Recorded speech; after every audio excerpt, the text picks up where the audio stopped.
বাংলায় মামাটি মানুষের মুখ্যমন্ত্রী মমতা বন্দ্যোপাধ্যায় সাধু সন্তদের খোলাখুলি ধমকাচ্ছেন। অন্যদিকে ধর্মের ভিত্তিতে সংরক্ষণ চায় ইন্ডিয়া জোট। তাই রবিবার পুরুলিয়ার গেঙ্গারা ময়দানে বিজেপি প্রার্থী জ্যোতির্ময় সিং মাহাতোর সমর্থনে নির্বাচনী জনসভার মঞ্চ থেকে প্রধানমন্ত্রী নরেন্দ্র মোদী যেন ওভাবেই তোপ দাগলেন মুখ্যমন্ত্রীর বিরুদ্ধে। উল্লেখ্য, শনিবার হুগলির কামারপুকুরের নির্বাচনী সভা থেকে মুখ্যমন্ত্রী অভিযোগ তুলেছিলেন বিজেপির হয়ে প্রচার করছেন রামকৃষ্ণ মিশন, ভারত সেবাশ্রম সংঘ ও ইস্কনের সন্ন্যাসীরা। আর তাই এদিন নির্বাচনী প্রচারে পুরুলিয়ার জনসভা এসে তৃণমূল সুপ্রিমোর সেই মন্তব্যকে কড়া ভাষায় কটাক্ষ করলেন প্রধানমন্ত্রী নরেন্দ্র মোদী। তিনি এর পাশাপাশি বলতে গিয়ে শিকাগো ধর্ম মহাসম্মেলনে স্বামী বিবেকানন্দের প্রসঙ্গ তোলেন। তিনি এ প্রসঙ্গে বলেন, স্বামী বিবেকানন্দ যখন আমেরিকায় বক্তৃতা দিতে গিয়েছিলেন তখন তার অনেক শত্রু ছিল, পরে তারা সবাই অনুগামী হয়ে যান। তারপর থেকে রামকৃষ্ণ মিশনের মতো প্রতিষ্ঠান বিশ্বখ্যাত হয়ে ওঠে, আর উনি সেই প্রতিষ্ঠানেরই নিন্দা করেছেন বলে মন্তব্য করলেন প্রধানমন্ত্রী। তবে এদিন তিনি ওই সভামঞ্চে বক্তব্য রাখার সময় উপস্থিত পুরুলিয়াবাসীদের উদ্দেশ্যে বলেন, আমি আপনাদের কাছে ভোট চাইতে আসিনি, আশীর্বাদ নিতে এসেছি। জঙ্গলমহল আমাকে অনেক ভালোবাসা দিয়েছে। অন্যদিকে ভোট ব্যাংকের রাজনীতি ইন্ডিয়া জোটের, দেশের সংবিধান নষ্ট করতে চাইছে ইন্ডিয়া জোট বলে কটাক্ষ করেন নরেন্দ্র মোদী। ধর্মের ভিত্তিতে সংরক্ষণ চায় ইন্ডিয়া জোট।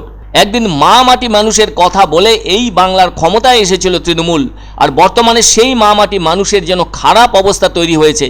তৃণমূলের প্রতি বাংলার মানুষের আস্থা চলে গিয়েছে। তোলাবাজি, চুরি এখন তো তৃণমূলের নীতি বলে কটাক্ষ করেন প্রধানমন্ত্রী।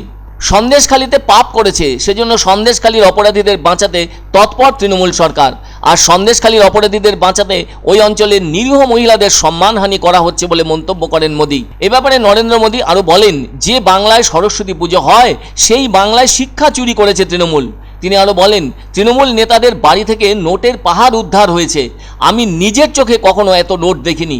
এ প্রসঙ্গে মোদী বলেন, নিজেরা দুর্নীতি করবে আর দোষারোপ করবে মোদীকে। প্রতারিতদের টাকা ফেরতের ব্যবস্থার জন্য পরামর্শ নিচ্ছি। দুর্নীতিবাজদের জেলের বাইরে থাকতে দেব না। ৪ঠা জুনের পর নতুন সরকার গড়ে দুর্নীতিবাজদের বিরুদ্ধে আরও কড়া পদক্ষেপ নেওয়া হবে। তিনি আরও বলেন, উন্নয়ন নিয়ে কোনো বিভাজন করিনি। জল সংকটে ভুগছে পুরুলিয়ার মানুষ। আদিবাসীদের জীবন আরও কঠিন হয়ে উঠেছে। দেশে 12 কোটি ঘরে জল পৌঁছে দিচ্ছে মোদী সরকার। তিনি বলেন, বাংলায় তৃণমূল সরকার সাধু সন্তদের নাম নিয়ে বেমানান কথা বলছে। ভোট ব্যাংকের জন্য বাংলার মানুষের আবেগের তোয়াক্কা করছে না তৃণমূল। আধ্যাত্মিক গুরুদের অপমান মানুষ সহ্য করবে না। ভোটের স্বার্থে সব সীমা পার করেছে তৃণমূল। এদিকে 25শে মে ষষ্ঠ দফার ভোট রয়েছে পুরুলিয়ায়। 2019 সালের লোকসভা নির্বাচনে তৃণমূল প্রার্থী মৃগাঙ্ক মাহাতোকে 6,68,107 ভোটে হারিয়েছিলেন বিজেপির জ্যোতির্ময় সিং মাহাতো। ফলে এবারও তাঁর উপরেই আস্থা রেখেছে দল। এখানে এবার তৃণমূল কংগ্রেস তাদের প্রার্থী করেছে শান্তিরাম মাহাতোকে। অন্যদিকে কংগ্রেসের নেপাল মাহাতোকে প্রার্থী করেছে বাম কংগ্রেস জোট। ফলে এই কেন্দ্রে ত্রিমুখী প্রতিদ্বন্দ্বিতা রয়েছে।